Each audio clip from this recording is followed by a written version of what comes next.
Salut les gens, c'est Omali. Excusez-moi, en fait, je me suis complètement planté quand j'ai lancé l'enregistrement du podcast. Et j'ai enregistré avec le micro du PC au lieu de mon micro à moi. Donc, je vous prie de m'excuser pour la qualité de l'épisode. Abonnez-vous, likez, commentez, faites-vous plaisir. Je vous souhaite de passer une bonne journée, une bonne soirée. Et j'espère que l'épisode vous plaira. Ciao.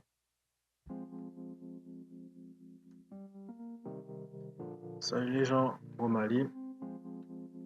Ça fait un moment qu'on s'est pas parlé. Ça fait un moment que je vous ai pas parlé. Ça fait un moment que je sais pas ce que ce podcast doit devenir ou ce qu'il doit être. Donc pour revenir aux origines du podcast, en fait, l'année dernière, à peu près à la même époque, je me demandais si j'allais me foutre en l'air, si j'allais exploser quelqu'un ou si j'allais juste faire un crime et me retrouver en prison parce que la vie en métropole, en fait, pour moi, en tant qu'antillais, c'est un choc des cultures, un choc de comportement, un choc au niveau des différentes mentalités qu'on retrouve ici. Dans la mesure où les gens n'ont aucun égard pour les personnes qui sont à côté d'eux, alors qu'en Guadeloupe, ne pas faire attention aux personnes qui t'entourent, c'est prendre le risque de te faire tuer, en fait. Donc, je suis super sensible au comportement des gens et je fais super attention à ne pas gêner les gens. Ça, c'est mon côté, mais le revers de la médaille au niveau psychologique, c'est que quand tu te retrouves dans un endroit où personne ne fait attention à te faire chier ou pas, en fait, euh, ça donne des envies de meurtre, quoi. Donc, avant même que je sois emmerdé psychologiquement avec ça, euh, je me disais, mais comment je vais faire pour expliquer à des gens que ça intéresserait ou qui chercheraient l'information de trouver du taf, de savoir se former, tout ça. Donc, pour revenir vivement ou plutôt rapidement là-dessus, euh, mon expérience de la métropole en tant qu'antillais, ça a été traumatisant, perturbant, on va dire. Grandir aux Antilles et m'en sortir, en fait, tu grandis aux Antilles, tu vas à l'école comme tout le monde, tu as peur de parler aux meufs comme tout le monde, tu es perdu comme tout le monde, tu sais pas quel métier tu veux faire comme tout le monde. Et puis à un moment donné, soit tu as réussi à naviguer dans ces eaux-là, soit tu es comme moi et tu t'es retrouvé un peu coincé. Tu pouvais pas continuer tes études, tu savais pas chercher du travail, etc. Donc, comment tu fais pour trouver une formation ou trouver un travail? Première chose, vous devez avoir l'air de quelqu'un que vous vous embaucheriez si vous étiez un patron. En tant que patron, ton entreprise, c'est ton bébé. Tu veux générer des millions avec. Tu sais très bien que les millions vont pas atterrir dans ta poche. Donc, si tu dois dépenser des sous sur l'embauche de quelqu'un, tu veux quelqu'un de compétent, tu veux de quelqu'un qui présente bien, tu veux quelqu'un qui sait écrire, qui sait lire et qui sait s'exprimer correctement et qui a un comportement qui commercialement est profitable à ton entreprise. Donc, vous devez vous présenter de façon, vous devez être sexy, quoi. Tu dois pas, si t'es une meuf, t'es pas censé montrer un bout de chatte, mais tu dois avoir pas un uniforme, mais tu dois avoir une apparence professionnelle, tu dois être normal.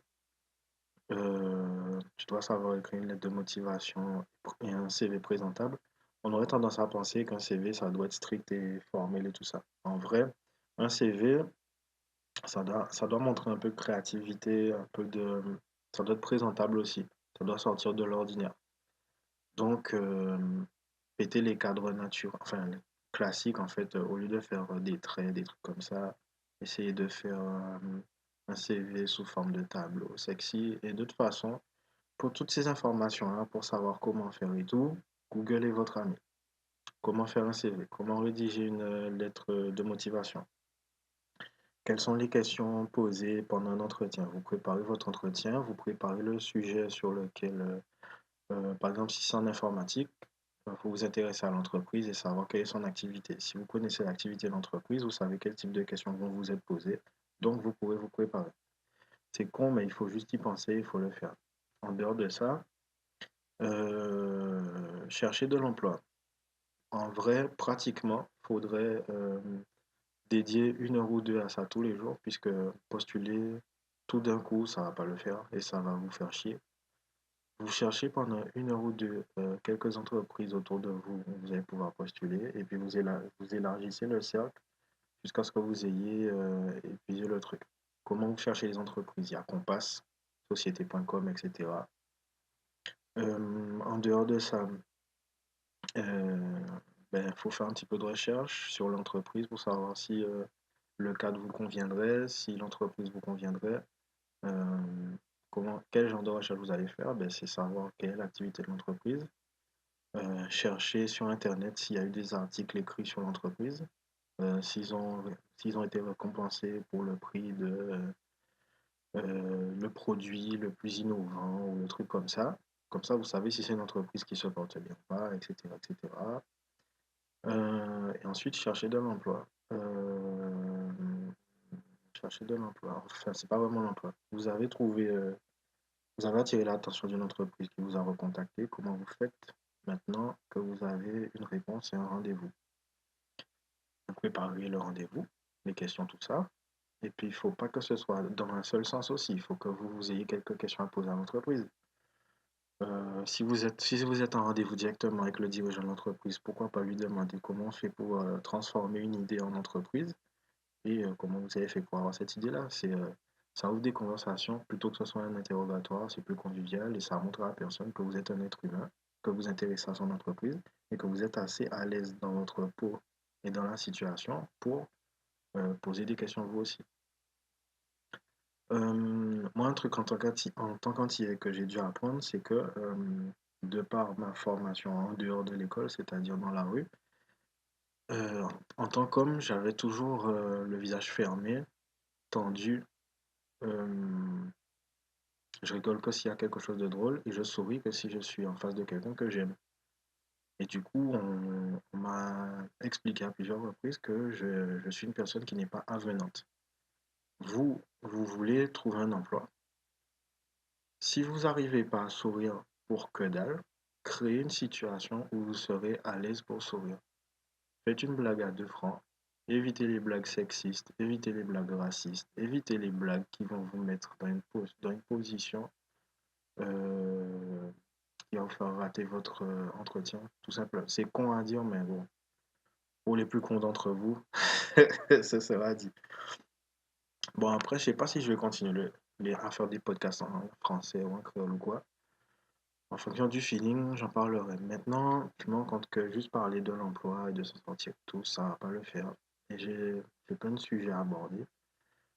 Donc, je connais pas vraiment le futur de ce podcast. Mais bon, là tout de suite, il y a des choses dont j'ai envie de parler. Je sais pas si ça pourrait aider les gens, quoi. Donc, j'en parlerai. L'affaire Théo s'est tassée depuis un moment. Et puis, par rapport à enfin, l'ambiance MeToo et tout ça, là. Je me demande, et si Théo était une femme qui avait été agressée dans les cités?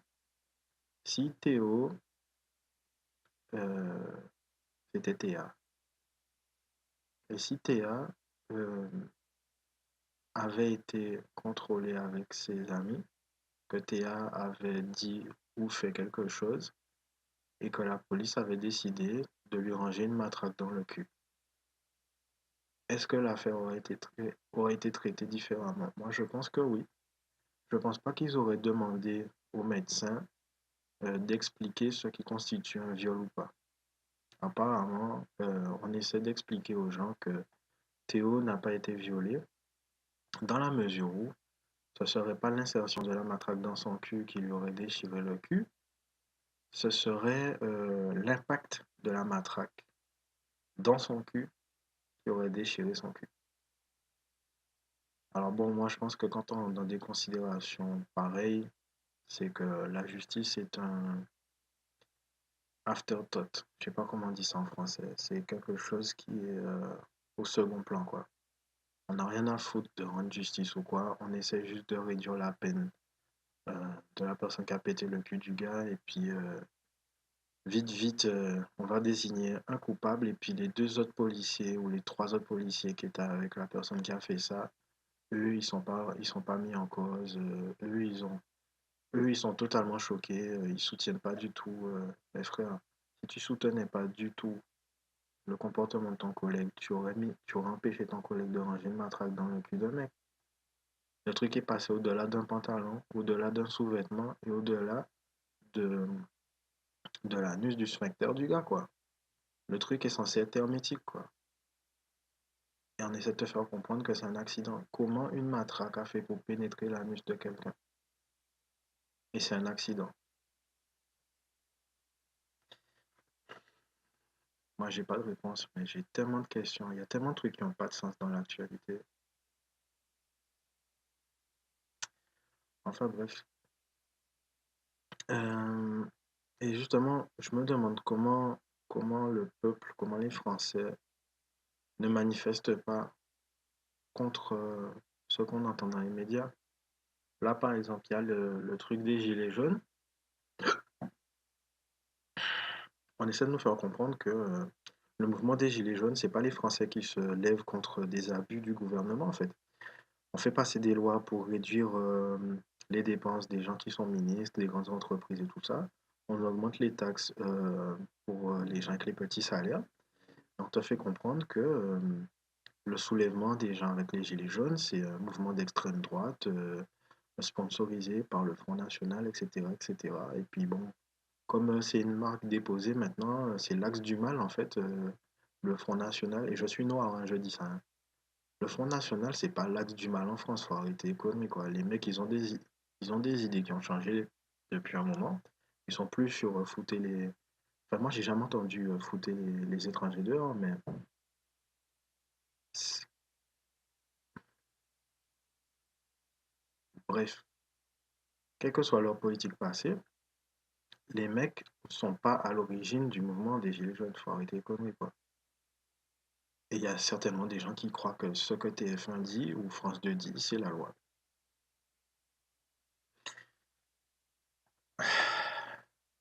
J'ai lu récemment que on m'a passé un tract dans la rue, un mec m'a arrêté, et lui-même il savait pas si j'allais l'envoyer chier ou quoi. Toujours avec mon visage avenant, n'est-ce pas? Et en fait, il y a des, il y a plus de 50 millions, 80 millions d'euros collectés avec les taxes et les impôts. Il y a une partie qui va dans l'entretien de, comment dire, des villes en fait. Euh, et puis le reste, tu sais pas où va les sous. Tu sais pas où vont les sous en fait. On ne sait pas où vont les sous. Les référendums n'existent plus, donc tu as pas ton mot à dire quand des grosses lois passent. Les gens qui te représentent te font des promesses pour arriver au pouvoir. Une fois ils sont au pouvoir, ils retournent leur veste et toi, tu as même pas ton mot à dire. Tu peux pas dire je suis pas d'accord, c'est pas pour ça que je t'ai mis en place. Et alors pour ceux qui sont anti médias alternatifs et tout, ça va peut-être vous froisser, mais tu regardes un extrait de l'analyse de Alain Soral sur le gouvernement Macron. Et en fait, on se rend compte que, enfin, il se rend compte à travers son analyse que la politique, en fait, c'est ouvrir les frontières. Donc, en fait, on crée une situation où il faut plus d'emplois pour plus de personnes, en plus des Français qui sont déjà présents et qui ont du mal à trouver du travail, les migrants, tout ça, tout ça. Donc, ça crée de l'insécurité dans les zones où les gens sont les plus présents, à Paris, à une période c'était à Calais, etc. Tu crées de l'insécurité et donc tu crées du racisme et tu crées des situations de violence et donc tu crées, en ouvrant les frontières, contrairement à ce qu'on pense, on ne rend pas service aux gens en fait. Enfin, eux, ils apprécient d'être quelque part, qui n'est pas en guerre, n'est-ce pas? Ou enfin bref, les gens apprécient être en France, mais les Français qui ont bossé dur pour vivre là où ils sont, par exemple à Calais, les gens, ils vivaient dans des résidences privées, où ils avaient des maisons individuelles et tout. Tu as travaillé toute ta vie pour t'acheter la maison, et là, tu sais pas si quelqu'un va pas visiter ton appartement ou ta maison pendant que tu fais les courses, quoi.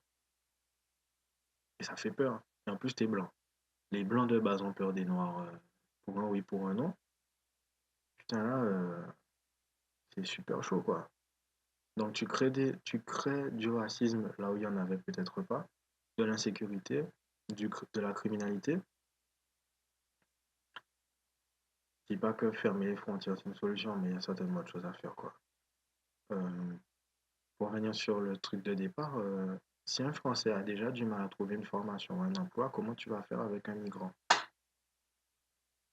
Comment on fait? En dehors de ça, bah déjà là, les gens auraient pu manifester, peut-être qu'ils l'ont fait, mais ça n'a pas été médiatisé. L'affaire Théo, les gens ont peut-être manifesté, mais pas médiatisé. L'affaire Adama Traoré, les gens manifestent encore, les gens demandent encore la justice, mais la justice, au lieu de faire son travail, ils ont déployé des moyens pour faire surveiller la famille d'Adama Traoré. Et t'as les frères d'Adama Traoré qui sont en prison en ce moment parce que les gars auraient fait tel ou tel crime, etc. Bref. Si tu veux pas aller en prison, tu fais pas de crime, hein. Je suis d'accord, mais c'est étrange que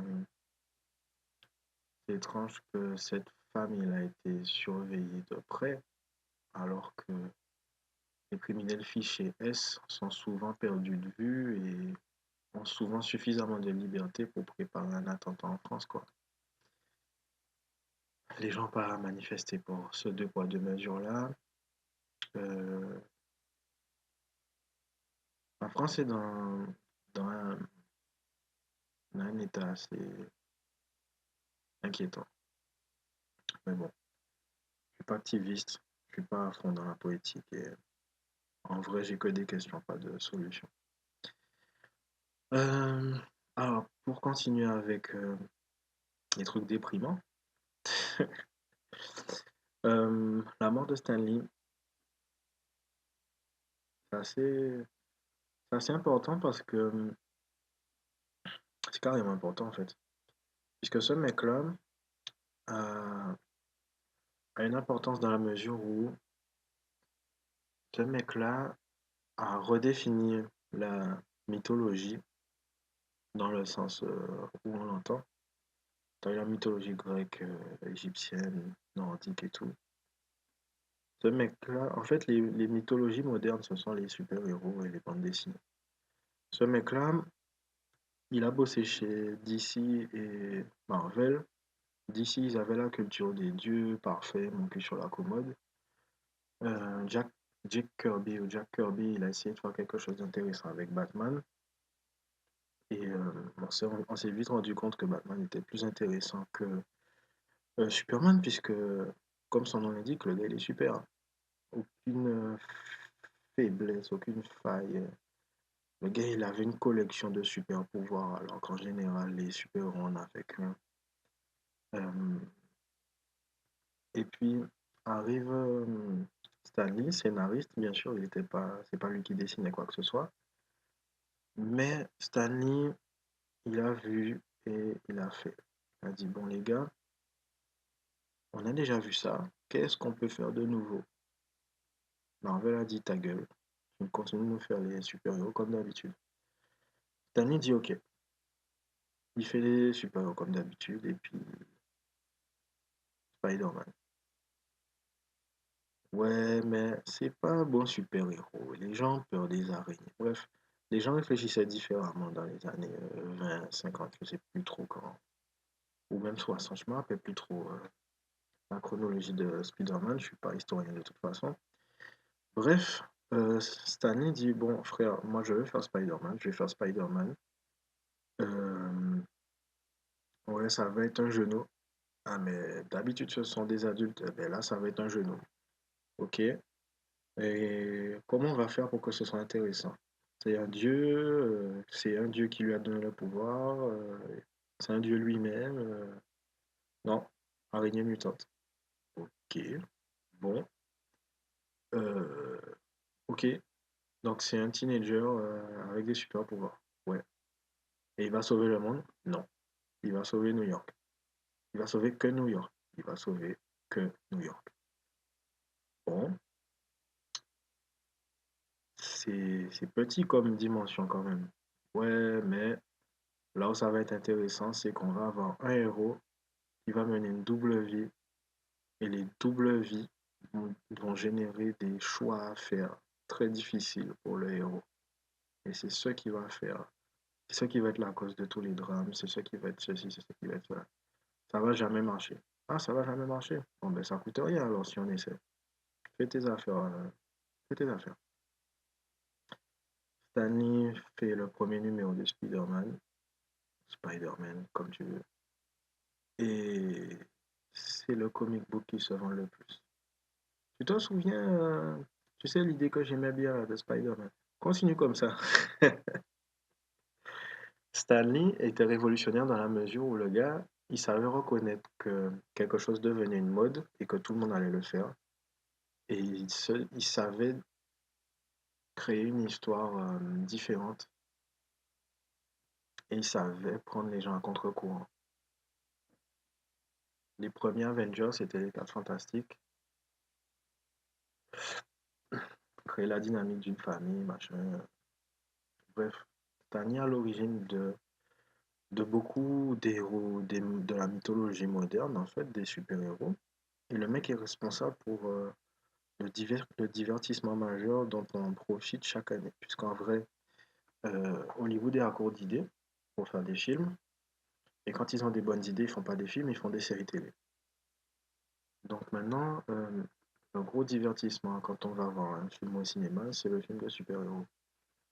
Bon, après, tu as des exceptions comme le gars de Key and Peele qui a fait Get Out et qui va faire, qui va faire un film, il va faire un autre film d'horreur, enfin un autre film d'épouvante ou un film de super-héros, mais un truc creepy à voir.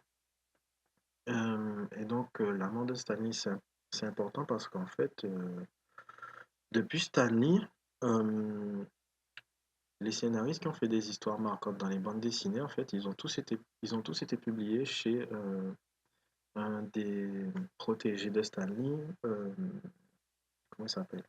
Monsieur McFarlane, le gars qui a fait Spawn, qui a édité Walking Dead, qui a édité Kingsman, qui a édité Wanted, qui a édité Kick-Ass, et certainement d'autres bandes dessinées qui vont être adaptées soit à la télé, soit au cinéma. D'ailleurs, j'attends vivement le prochain Spawn, qui va être une vision de McFarlane, réalisé par McFarlane et produit par Blumhouse.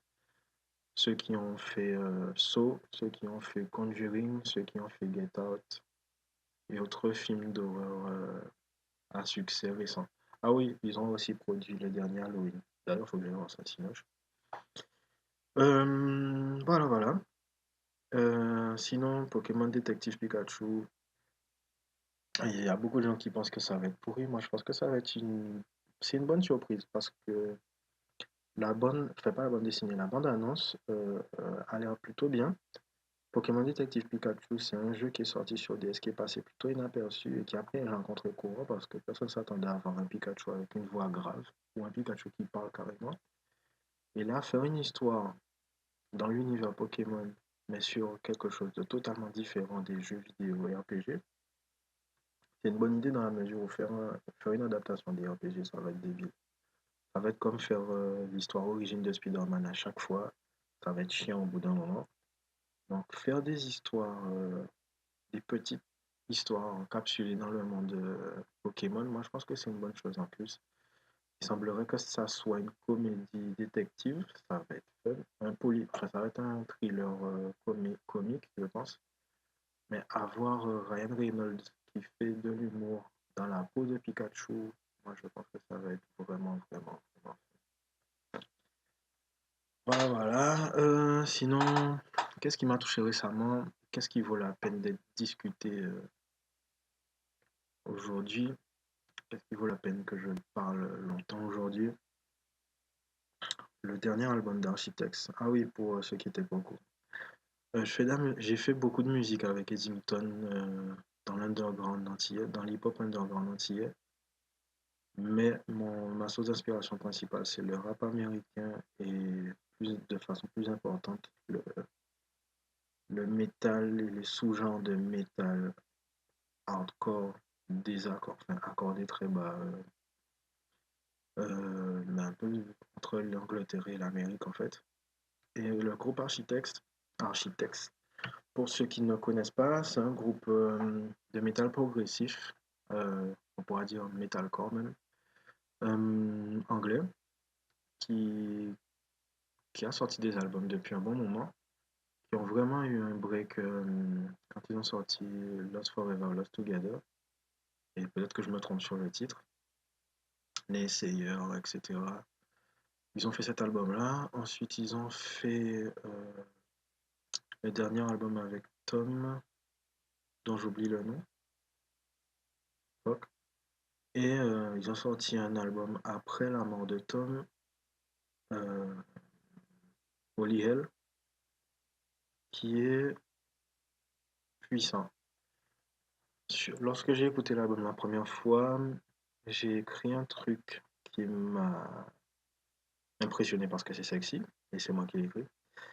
Mais en fait, cet album-là, c'est l'expression la plus violente, la plus brutale, la plus sanguinaire de l'espoir que j'ai jamais entendu. J'ai jamais entendu quelqu'un chanter qu'il a mal, mais qu'il a bon espoir que ça s'arrange avec autant de passion. Et la raison pour laquelle j'écoute du métal, c'est justement parce que c'est une musique qui véhicule beaucoup d'émotions et de par la performance vocale, les mecs véhiculent une passion, une émotion passionnante pour le sujet qu'ils traitent en général. Comme tout le monde, j'ai pas aimé entendre des gens crier tout de suite. Je comprenais pas l'intérêt en fait. Il a fallu que j'entende une chanson de Azalea Dain pour comprendre que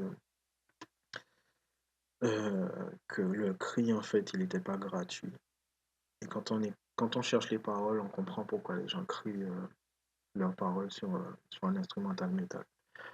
Bref, cet album-là en fait traite euh, les émotions qu'ont vécues les membres du groupe suite à la mort de Tom Searle, qui est le guitariste principal et la personne qui écrivait 80%, si j'exagère pas, des albums. Il écrivait la partie instrumentale, guitare et batterie, et ensuite il écrivait les paroles. C'est un mec qui était, dans son propos, il était super engagé euh, dans le fait qu'il est déçu par l'espèce humaine, par rapport au fait qu'on est capable de beaucoup de belles choses, mais qu'en fait, on se contente de la merde qu'on génère tous les jours. Et sans vouloir me la jouer artiste moderne, oui, la conjoncture actuelle, mon cul sur la commode. Tom Sarle, en fait, il avait une façon d'écrire des riffs à la guitare qui ne sera qu'imité par d'autres personnes. Du moins, c'est ce que je pensais jusqu'au moment où j'ai entendu Oliel avec le nouveau guitariste qui se trouve être un des meilleurs amis de Tom et ça s'entend en fait dans le nouvel album parce que le gars il a écrit l'album, t'as l'impression que Tom n'est pas parti quoi. Et pour la petite histoire, Tom est mort d'un cancer qu'il avait depuis deux cycles d'albums. Ils avaient écrit dessus. D'ailleurs, la chanson Cancer est super brutale sur l'avant-dernier album. Ah non, c'était sur Lost Forever, Lost Together. Il y a même un Tomori aussi qui était puissant. Des chansons très émotionnelles, très chargées en émotions. Et Sam Carter, le vocaliste, sur les performances que le gars produit, en fait, normalement, les gens, quand ils crient super grave ou de façon. Ils occupent une fréquence médium, en fait, de par la technique pour éviter de se péter les cordes vocales ou se paralyser des cordes vocales. Sam Carter, je sais pas comment il fait, le gars, il arrive à monter dans des aigus quand il crie, ce qui fait que le gars, il a une façon de crier qui est mélodique et qui est agréable, en fait, pour quelqu'un qui est fan de ce type de musique, en tout cas. Et sur cet album-là, en fait, on découvre les abysses dans lesquels les membres du groupe ont sombré et aussi ce qu'ils ont surmonté pour continuer à faire une tournée, faire des albums. Parce qu'en vrai, un groupe de musique en général, c'est comme une entreprise, mais là, les mecs, ils avaient le choix entre continuer et ils faisaient des albums pas terribles, peut-être, et s'arrêter, et ils avaient plus de carrière, quoi. Et les mecs, c'est pas Metallica ou les Rolling Stones, c'est pas des gars qui ont fait tellement d'argent qu'ils peuvent mettre des millions à côté et puis acheter du stock dans Apple ou Facebook et attendre de voir quand est-ce qu'ils vont vendre leur stock. Ils peuvent pas, quoi. Donc les mecs, ils auraient dû recommencer un groupe à zéro. Et il y a Josh de Silo 6, qui était le meilleur pote, un des meilleurs potes de Tom, qui a dit, bon les gars, je vais vous aider pour finir la tournée, puisque Tom est mort pendant une tournée. Si je fais un peu le fragile, c'est parce que ce groupe-là m'a vraiment touché, etc., etc., blabla, tous les trucs fragiles qu'on dit quand on est fan d'un artiste. Euh, en fait, quand le mec a rejoint le groupe, d'ailleurs, je suis allé les voir en décembre de l'année où est mort Tom, avec ma copine, et t'as l'impression que Tom était là, quoi, parce que le gars jouait à la perfection, et enfin, bref, c'est pas ça le sujet. Donc ouais, t'avais vraiment l'impression que Tom était encore vivant, tellement le gars jouait à la perfection. Ça me, en fonction des chansons, des fois il s'arrêtait, il pleurait un peu, parce que des fois c'était des lyrics que Tom avait écrit. Mais ce qui est puissant, c'est que Tom, il avait écrit sur euh, la mort et les conséquences que ça peut avoir et la peur que ça génère et la paix qu'il y a aussi dans le fait que ce soit terminé, quoi, que la souffrance ait enfin une fin. Et le mec, il est mort, quoi. Donc tu imagines, quand toi tu es membre du groupe, tu dois jouer les notes, tu dois chanter les paroles et tu te rends compte que ton pote avait écrit sur sa mort, même s'il espérait survivre au cancer, mais il avait quand même écrit sur sa mort, quoi. Bref, et du coup, je dis tout ça pourquoi? Je dis tout ça parce que je pense que ce serait bien que vous écoutiez l'album. J'avais l'intention d'aller faire le concert à Paris en janvier, la veille de mon anniversaire en plus, mais je vais pas pouvoir. Parce que je dois déménager, parce que j'ai besoin des sous que j'aurais utilisés pour m'héberger à Paris, pour pouvoir manger, me déplacer.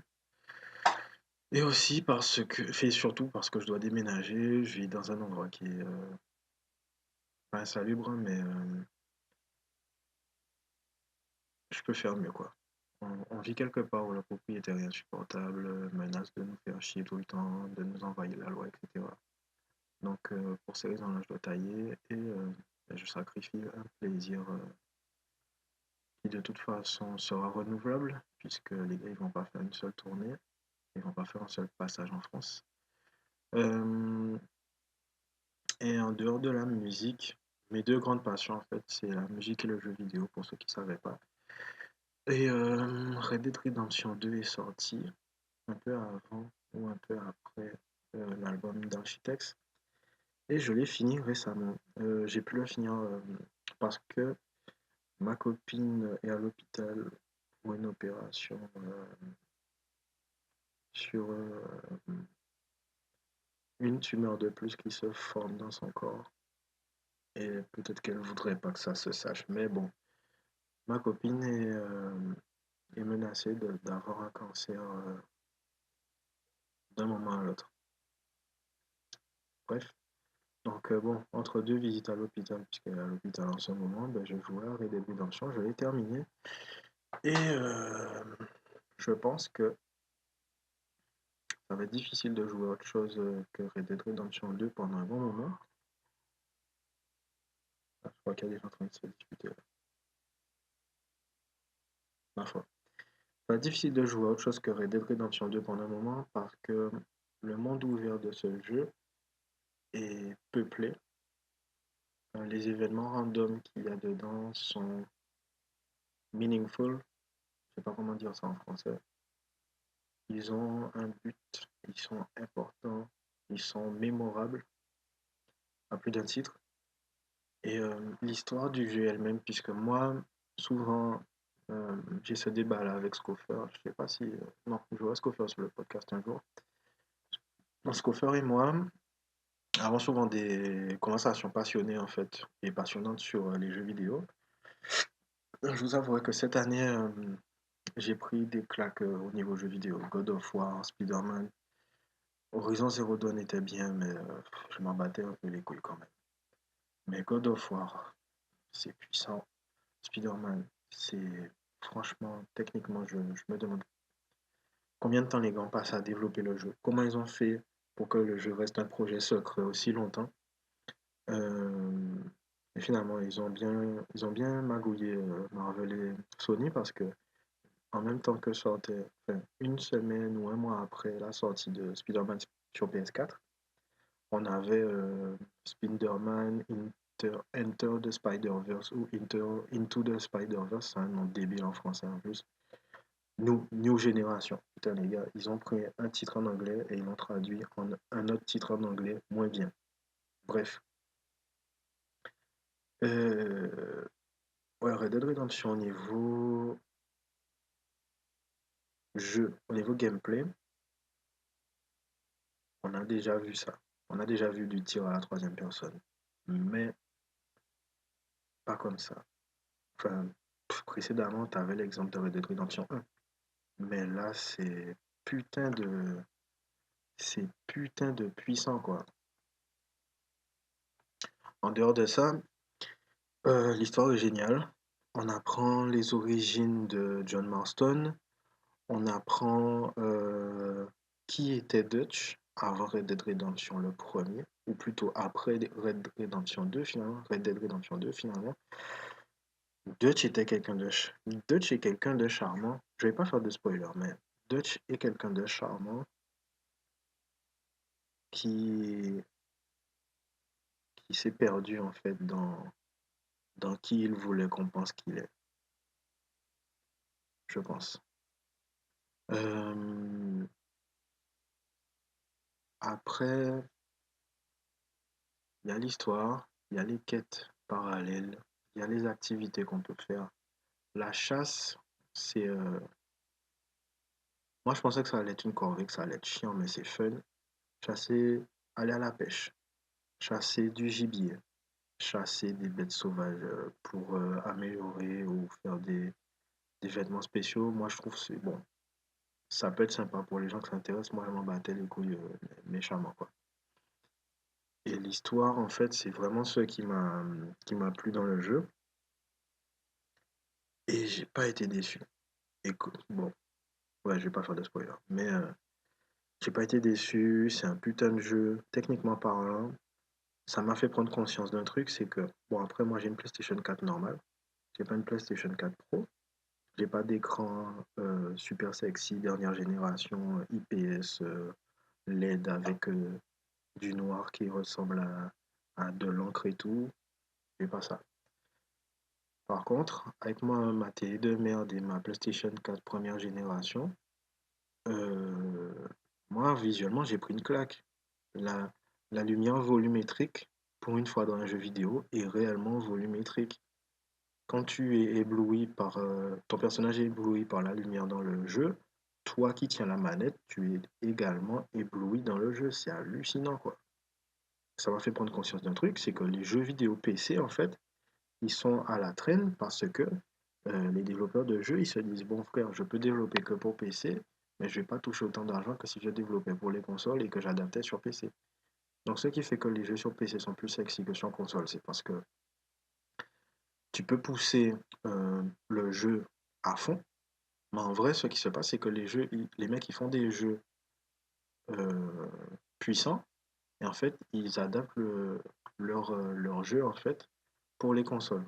Par rapport au fait que tu as que 8 gigas de RAM sur la PlayStation 4 et que tu as une petite carte vidéo. Ce qui est impressionnant, c'est que, ou ce qui est bizarre, c'est que si tu as une console dédiée aux jeux vidéo, les composants coûtent pas super cher. Par contre, si tu fais un PC de jeu pour chez toi, en fait, ça te coûte 2 ou 3 fois le prix d'une PlayStation 4.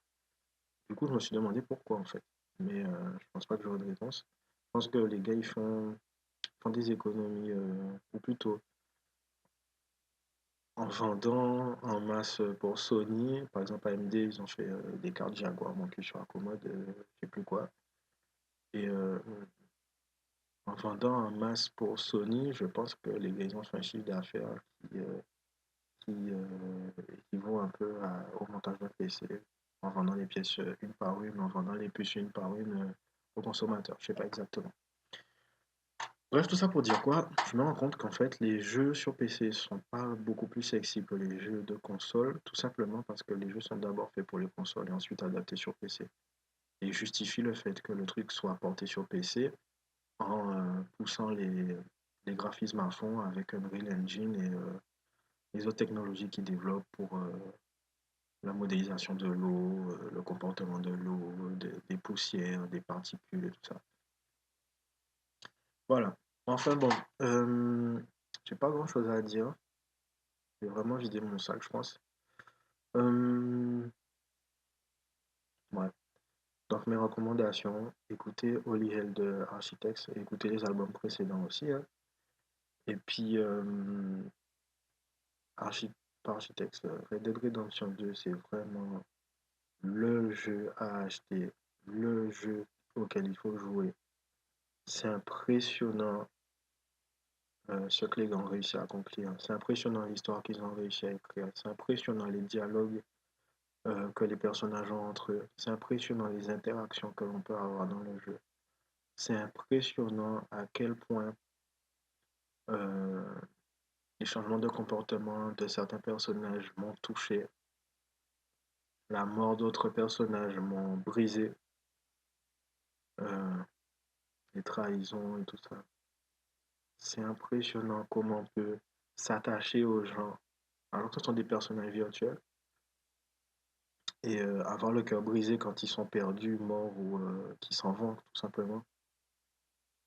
Et voir, l'évolution de Dutch dans l'espace d'un jeu vidéo et en plus le jeu, putain, mais quand j'ai passé, je sais même pas si je peux regarder les statistiques pour voir combien de temps j'ai passé sur Red Dead Redemption 2 et j'avais peur de faire une overdose tout le temps, donc dès que je sentais que ça me faisait chier, je passais sur mon PC, je jouais à Rocksmith. Euh, c'est un putain de jeu, quoi. Et je me demande comment les gens vont faire pour faire mieux que Rockstar, quoi. Et Red Dead Online n'est pas encore sorti. Bon, après, j'ai peur que ce soit un petit peu comme GTA Online. Mais, et sur quoi Rockstar est en train de travailler maintenant que Red Dead Redemption 2 est sorti, quoi? Est-ce qu'ils vont faire un autre Mad Max? Est-ce qu'ils vont faire un autre Bully? Est-ce qu'ils vont faire un autre GTA? Est-ce qu'ils vont faire une franchise nouvelle? Franchement, j'aimerais qu'ils fassent quelque chose de nouveau. Mais quand tu vois le soin qu'ils ont apporté à Red Dead Redemption 2, tu te dis putain, s'ils font une suite de GTA, s'ils font GTA 6, ce sera certainement tellement bien que je m'en foutrais que ce soit un nouveau GTA où je pars de rien et je deviens criminel riche, quoi. Bon, après, GTA, peut-être même que ça a besoin d'un reboot parce que Red Dead Online, pas Red Dead, GTA Online, ça a donné une dimension militaire, cartoon, ça relève du ridicule et de l'absurde. Mais vu que ce qu'ils ont déjà accompli sur cette génération de consoles et ce qu'ils ont accompli sur la PlayStation 3 en fin de vie et comment ils l'ont adapté sur la PlayStation 4, je me demande ce que Rockstar nous réserve pour la suite, quoi. Enfin bref, achetez Red Dead Redemption 2 aux gens que vous aimez, si ils aiment jouer aux jeux vidéo. Achetez-le pour vous si vous kiffez jouer aux jeux vidéo. Sur Spotify, faites-vous plaisir avec Architects. C'est un groupe de metal slash metalcore slash metal progressif. Génial. J'espère que les gars sont en bonne santé, qu'ils risquent pas de tomber malades. Mais cet album-là, ça va rester gravé dans qui je suis, dans ma peau, et ça va certainement générer le premier tatouage que je vais faire sur mon corps. Ce groupe-là, je pense que ça va être ma licorne, ça va être mon Metallica, le groupe, qui aura porté une pierre, qui aura cimenté une partie de ma personnalité, des attentes que j'ai de la musique. C'est puissant. Bref, c'était Romani, c'est un heure dans la ville. Je vous souhaite de passer une bonne semaine, un bon week-end, une bonne journée, une bonne soirée. Et à bientôt. Ciao.